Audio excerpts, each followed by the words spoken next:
There's no feeling more intense than starting over. If you deleted your homework the day before it was due, as I have, or if you left your wallet at home and you have to go back after spending an hour in the commute.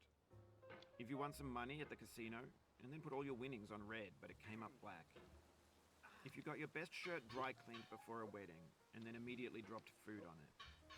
If you won an argument with a friend and then later discovered that they just returned to their original view.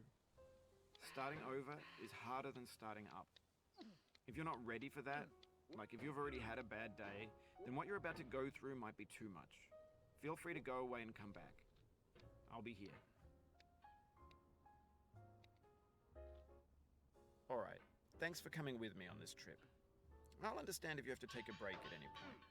Just find a safe place to stop and quit the game. And don't worry, I'll save your progress, always, even your mistakes. This game is a homage to a free game that came out in 2002, titled Sexy Hiking. The author of that game was Jazuo, a mysterious Czech designer who was known at the time as the father of B games. And B games are rough assemblages of found objects. Designers slap them together very quickly and freely, and they're often too rough and unfriendly to gain much of a following. They're built more for the joy of building them than as polished products. In a certain way, Sexy Hiking is the perfect embodiment of a B game. It's built almost entirely out of found and recycled parts, and it's one of the most unusual and unfriendly games of its time. In it, your task is simply to drag yourself up a mountain with a hammer. And that act of climbing, in the digital world or in real life, has certain essential properties that give the game its flavor. No amount of forward progress is guaranteed. Some cliffs are too sheer or too slippery. And the player is constantly, unremittingly in danger of falling and losing everything. Anyway, when you start Sexy Hiking, you're standing next to this dead tree that blocks the way to the entire rest of the game.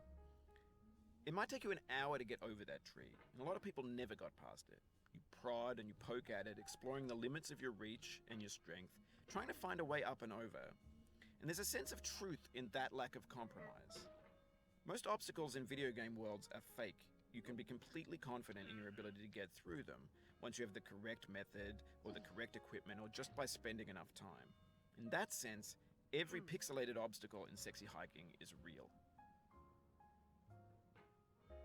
The obstacles in Sexy Hiking are unyielding, and that makes the game uniquely frustrating. But I'm not sure Jazuo intended to make a frustrating game.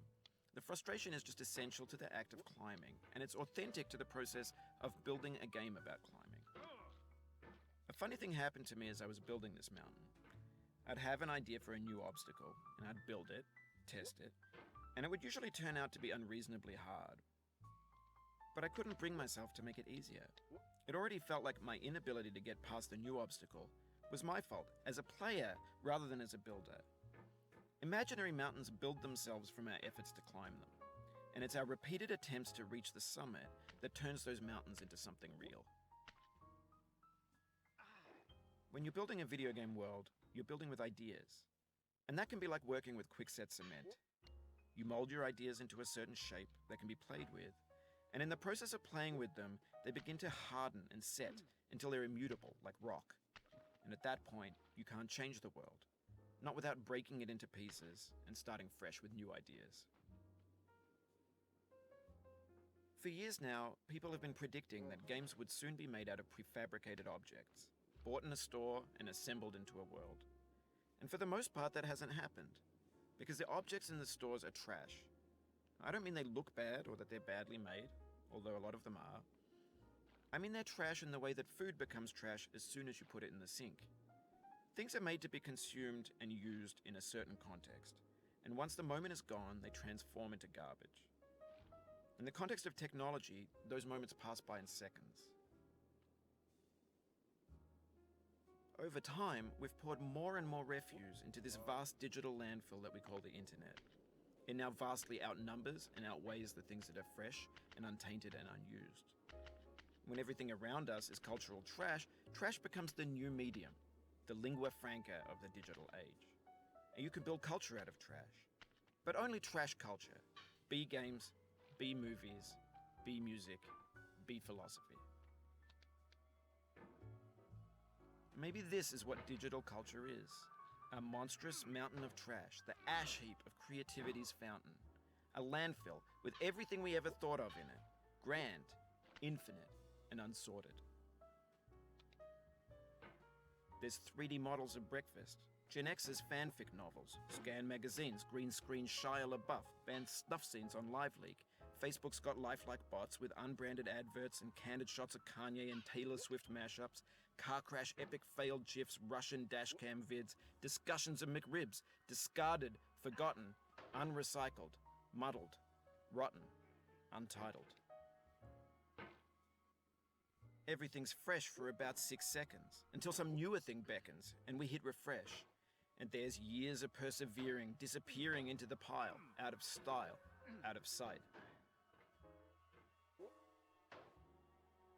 In this context, it's tempting to make friendly content that's gentle, that lets you churn through it but not earn it.